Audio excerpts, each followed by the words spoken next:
लक्ष्य institute of science में आपका स्वागत है। आज का जो हमारा टॉपिक है क्लास 11th का कॉलिजन चैप्टर का है और इसमें हम लोग जो टॉपिक सेलेक्ट किए हैं वो है rebounding of ball after collision with ground. Rebounding शब्द हो सकता है नहीं समझ में आए। रिबाउंडिंग का अर्थ है रीबाउंसिंग, मतलब कि हम गेंद को नीचे फेंकते हैं तो बाउंस बैक करता है। तो कितनी बार बाउंस बैक करेगा? जैसे कि हमारे पास एक गेंद है, इस गेंद को अगर हम जेंटली भी छोड़ते हैं तो ऊपर की तरफ रिबाउंड करता है और बहुत बार रिबाउंड करता है, फिर जाके अंततः यह एट रेस्ट आता है। तो इसी बॉल का rebounding of ball after collision with ground, मतलब कॉलिजन का मतलब टकराना है, ग्राउंड से टकरा कर कितनी बार ये बाउंस बैक होता है, कितना समय लगाता है और ये रिबाउंस करने में कितना दूरी को ये तय करता है, इस चीज़ के बारे में हम जानेंगे। ये भी जानेंगे कि कितने कॉलिजन पे कितने बार कॉलिजन हुए और कौन से कॉलिजन पे कितनी स्पीड थी बॉल की, इस चीज़ के बारे में हम जानेंगे। तो आते हैं टॉपिक पे। सबसे पहले जो हमारा बॉल है और ग्राउंड है, ये जो कॉलिजन होगा इसकी प्रॉपर्टी जो होगी इनइलास्टिक प्रॉपर्टी होगी। और इनइलास्टिक प्रॉपर्टी में हम क्या जानते हैं, यहाँ पे कोफिशिएंट ऑफ रेस्टिट्यूशन की वैल्यू होती है 0 और 1 के बीच में आती है। अब हम आते हैं कोफिशिएंट ऑफ रेस्टिट्यूशन हम कैसे फाइंड करते हैं।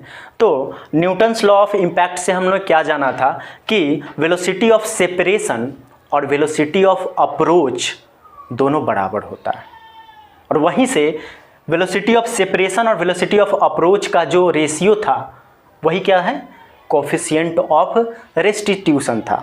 अब वेलोसिटी ऑफ सेपरेशन और अप्रोच क्या है, जैसे कि ये हमारा मान लिया कि ये जो हमारा हाथ है ये ग्राउंड है, इस पे हम छोड़ते हैं इसको तो क्या होता है, अभी जाके ये टकराएगा, कोलाइड करेगा।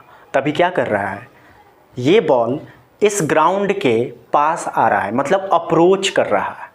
तो क्या वेलोसिटी थी, वो वेलोसिटी ऑफ अप्रोच। फिर क्या होगा, ये ग्राउंड से टकराएगा और ऊपर की तरफ भागेगा, मतलब ये दोनों जो मटेरियल है, दोनों वस्तु है, एक दूसरे से सेपरेट होगा।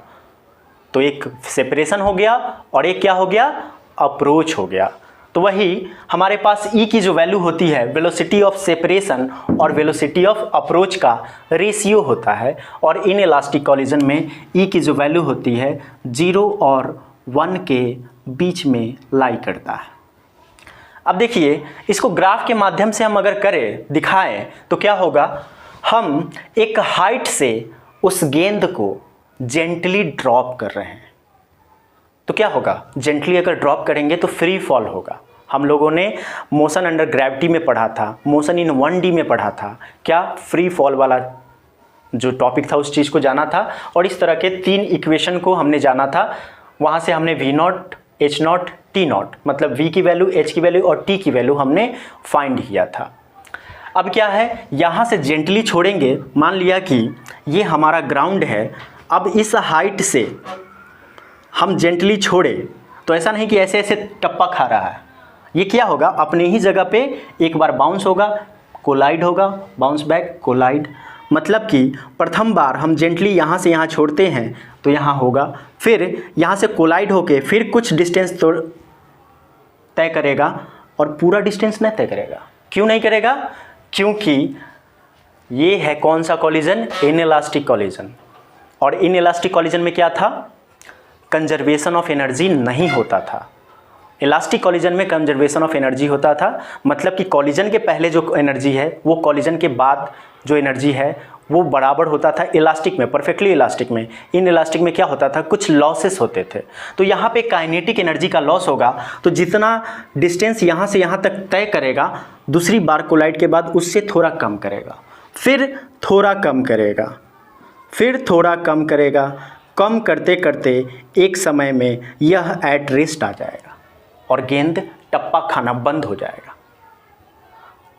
ठीक है। अब देखिए, फर्स्ट बार जब गिरेगा तो एक बार H0 हाइट तय करेगा, फिर क्या होगा, यहाँ से अप जाएगा, दूसरी बार H1, फिर वहाँ से नीचे आएगा, फिर से H1, मतलब जो फर्स्ट बार के बाद जितनी बार बाउंस बैक और कोलिजन होगा उसमें 2 बार हाइट जुड़ेगी। तो चलिए हम लोग आते हैं सबसे पहले यहाँ पे फर्स्ट टाइम में क्या हो रहा है, गेंद यहाँ पे है और यहाँ से छोड़ा गया जेंटली, यहाँ से टकराया। मान लिया कि हाइट है h0, वेलोसिटी है v0, ठीक है। और फिर टकराने के बाद इसकी काइनेटिक एनर्जी लॉस होती है, यानी कि इसकी वेलोसिटी में लॉस होता है, तो कुछ v1 हो जाता है। अब इस जगह पे देखेंगे तो यह बॉल ग्राउंड से सबसे पहले अप्रोच हो रहा है, वेलोसिटी ऑफ अप्रोच क्या हो जाएगा, v0 हो जाएगा। और फिर इस ग्राउंड से टकराकर ऊपर जा रहा है तो वेलोसिटी ऑफ सेपरेशन क्या हो जाएगा, v1 हो जाएगा। तो यहाँ से हमारे पास एक रिलेशन आ जाएगा, velocity of separation v1 upon velocity of approach v0। फिर नेक्स्ट स्टेप में चलेंगे तो क्या हो जाएगा, हम v1 की वैल्यू निकालेंगे तो v1 इज इक्वल्स टू हो जाएगा EV0। ये किसके लिए था, फर्स्ट कॉलिजन के लिए था। फिर अब क्या होगा, नेक्स्ट टाइम ये ऊपर की तरफ सेपरेट कर रहा है, फिर नीचे की तरफ आएगा। ये फर्स्ट कॉलिजन, यहाँ पे फिर दूसरा कॉलिजन होगा। अब दूसरा कॉलिजन में देखेंगे वेलोसिटी ऑफ अप्रोच v1 है और वेलोसिटी ऑफ सेपरेशन क्या है, v2 है। तो सेकेंड कॉलिजन के लिए फिर रिलेशन हम निकाल सकते हैं इस तरह से, यहाँ पे E is equals to velocity of separation v2 and velocity of approach v1। यहाँ से हो जाएगा v2 is equals to EV1। और इसको हम v0 के फॉर्म में लाएंगे, v0 के फॉर्म में लाएंगे तो क्या है, v2 इज इक्वल्स टू हो जाएगा v1 क्या है, EV0, मतलब E का स्क्वायर v0 हो जाएगा। फिर हम नेक्स्ट थर्ड कॉलिजन में आते हैं तो थर्ड कॉलिजन में देखते हैं फिर से सेम बात होगी। यहाँ पे वेलोसिटी ऑफ, यहाँ पे third collision velocity of approach v2 और वेलोसिटी ऑफ सेपरेशन हो जाएगा v3 हो जाएगा। तो यहाँ पे फिर से E is equals to velocity of separation v3 और वेलोसिटी ऑफ अप्रोच v2। फिर से v3 is equals to EV2। अब यहाँ पे देखेंगे v2 की वैल्यू क्या है, E स्क्वायर v0। अब यहाँ पे आ जाएगा EQ v0 के आसपास आ जाएगा, EQ v0 ही आएगा, आसपास नहीं, EQ v0 ही आएगा। अब हम यहाँ पे देखेंगे कि एक पैटर्न चल रहा है, v1 बराबर EV0, v2 बराबर E स्क्वायर v0, v3 बराबर EQ v0। तो हम अगर nth कॉलिजन के लिए निकालें तो इस रिलेशन से निकाल सकते हैं, nth कॉलिजन में क्या निकाल सकते हैं, VN निकाल सकते हैं। देखो यहाँ पे 3 है तो यहाँ पे Q है, 2 है तो स्क्वायर है, 1 है तो 1 है इसका पावर। तो यहाँ पे क्या हो जाएगा, अगर VN होगा तो E का पावर N हो जाएगा, V0 हो जाएगा। इस फॉर्मूला से हम लोग हर कॉलिजन पे उस बॉल का स्पीड हम निकाल सकते हैं, वेलोसिटी ऑफ अप्रोच भी निकाल सकते हैं, v2 की वैल्यू निकाल सकते हैं, v1 की वैल्यू निकाल सकते हैं, v0 की वैल्यू निकाल सकते हैं, v3 की वैल्यू, जितनी vn की वैल्यू तक निकाल सकते हैं। इस तरह से अब हम क्या है, हर एक कॉलिजन पे वेलोसिटी हम निकाल चुके हैं। नेक्स्ट आता है भाई कि इस केस में अब हमको क्या करना है, अब हाइट टोटल डिस्टेंस ही कितना तय कर रहा है, मतलब कि फर्स्ट केस में यहाँ गया, दूसरा केस में फिर टकरा के ऊपर गया, नीचे आया, कितनी डिस्टेंस तय करेगा, मतलब जंप करने के बाद वो कितना डिस्टेंस तय करता है। तो हम यहाँ पे देखेंगे टोटल डिस्टेंस, अगर देखेंगे ट्रेवल्ड की बात करेंगे, टोटल डिस्टेंस ट्रेवल्ड, तो टोटल डिस्टेंस ट्रेवल क्या हो जाएगा, एक बार h0 हो जाएगा, दूसरी बार क्या होगा, यहाँ गया तो फिर यहाँ से अप जाएगा, ठीक है, फिर डाउन आएगा तब टकराएगा, मतलब h1 2 बार ये करेगा, उसी तरह h2 2 बार, h3 2 बार, h4 2 बार, सब 2 बार हो जाएगा। तो यहाँ से हम हो जाएगा 2h1 plus 2h2 plus 2h3, इस तरह से आगे बढ़ता हुआ एक सीरीज चला जाएगा। अब हम क्या निकालते हैं भाई, इसकी वैल्यू निकालते हैं, H1 की वैल्यू निकालते हैं, H2 की वैल्यू निकालते हैं। तो हम यहाँ पे हमारे पास रिलेशन क्या है, ये वाला रिलेशन है किससे, मोशन के जो 3 इक्वेशंस थे फ्री फॉल अंडर ग्रेविटी में हम ये सारे निकाले थे, तो वहाँ से हमारे पास H0 की वैल्यू क्या आ रही थी, ये किसका है, ये सब इक्वेशंस आ रहे हैं हमारे पास फ्री फॉल अर्थात मोशन अंडर ग्रेविटी की बात हो रही है। इसमें भी क्या है, मोशन अंडर ग्रेविटी है, हम एक्सटर्नली फोर्स नहीं लग रहा है, जेंटली ड्रॉप किया उसके बाद अपने कॉलिजन से ऊपर जा रहा है नीचे आ रहा है, ठीक है, एक्सटर्नली फोर्स नहीं लग रहा है, मतलब फ्री फॉल हर बार हो रहा है, ठीक है, वहाँ पे एक बार फ्री फॉल पड़ रहे थे, यहाँ बार बार फ्री फॉल हो रहा है। तो इस केस में हम चलेंगे, H0 की वैल्यू क्या हो जाएगी, V0 का स्क्वायर अपॉन 2G। फिर इसी तरह H1 की वैल्यू क्या हो जाएगी, 0 की जगह 1 रख देंगे तो V1 का स्क्वायर अपॉन 2G। अब V0 के फॉर्म में इसको भी निकालेंगे तो V0 के फॉर्म में क्या हो जाएगा भाई, देखेंगे यहाँ से V1 इज इक्वल्स टू है EV0, तो यहाँ पे V1 की वैल्यू रख देते हैं, क्या हो जाएगा, E स्क्वायर हो रहा है तो E स्क्वायर V0 का square upon 2G। V0 square अर्थात E square V0 square upon 2G हो जा रहा है। फिर इसी तरह H2 की वैल्यू हो जाएगी, यहाँ पे है क्या हो जाएगा, V2 का square upon 2G। Next step में चलेंगे तो V2 का स्क्वायर क्या हो जाएगा, यहाँ पे E स्क्वायर है V0, तो क्या हो जाएगा यहाँ पे E का पावर 4 V0 हो जाएगा, E का पावर 4 V0 का स्क्वायर अपॉन 2G। ठीक है, अब नेक्स्ट स्टेप में H3 भी क्या हो जाएगा, यहाँ से आगे हम चलेंगे तो V3 का square upon 2G is equals to E का पावर 6 V0 का square upon 2G।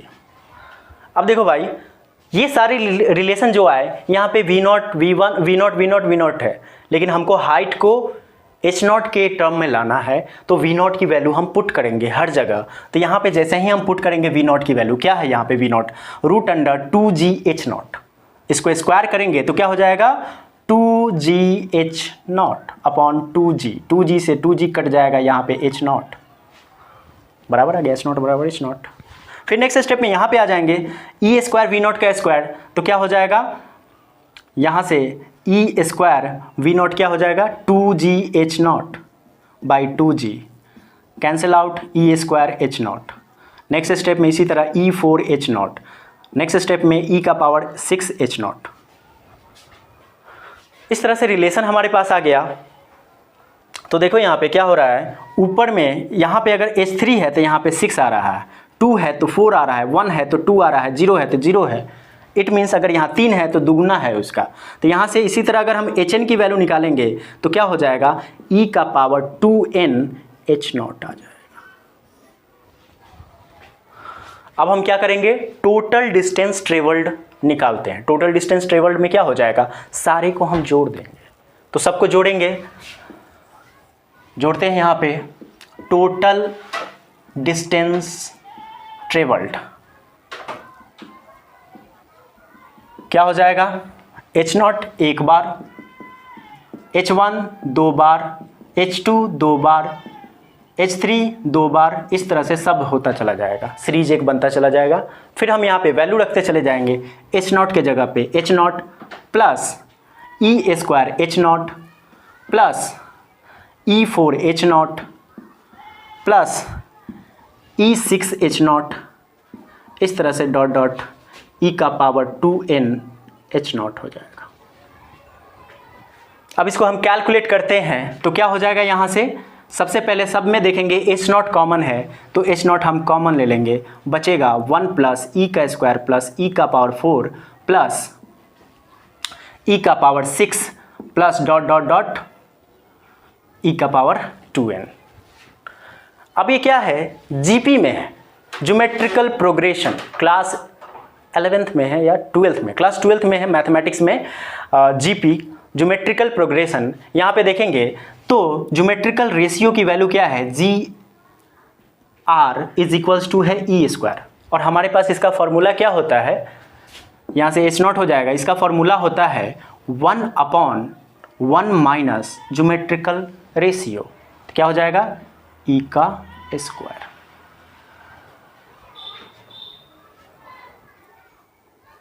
H not into 1 minus, पहुँच के जाता।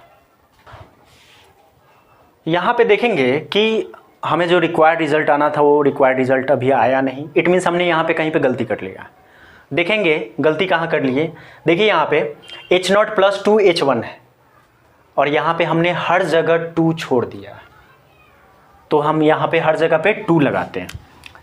यहाँ पे ये तो एच नॉट एक बार होगा, लेकिन एच ये वाला कितना होगा, H1 2 बार, H2 2 बार, H3 2 बार, तो सब में 2 2 से हम गुना करेंगे। ठीक है, 2e का पावर 2n H नॉट, इस तरह से आगे बढ़ता जाएगा। अब यहाँ पे कॉमनली ये H नॉट तो 1 हो जाएगा और यहाँ पे 2e square 2e square 2e square इस तरह से जाएगा।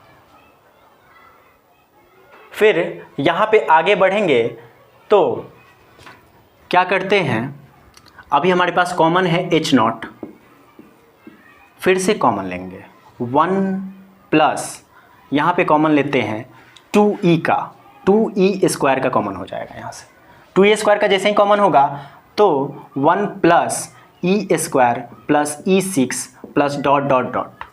नेक्स्ट स्टेप में चलेंगे, H naught is equals to 1 plus 2e का स्क्वायर। अब इसको क्या है, ये है ज्योमेट्रिकल रेशियो, तो क्या होता है 1 अपॉन 1 का पावर, इसका रेशियो है e स्क्वायर, तो 1 माइनस e स्क्वायर हो जाएगा। नेक्स्ट स्टेप में चलेंगे तो यहाँ से H naught into 1 plus 2e square upon 1 minus e square. Next step में H naught is equals to बट्टा में 1 माइनस ई स्क्वायर, यहाँ पे हो जाएगा 1 minus E square plus 2e square.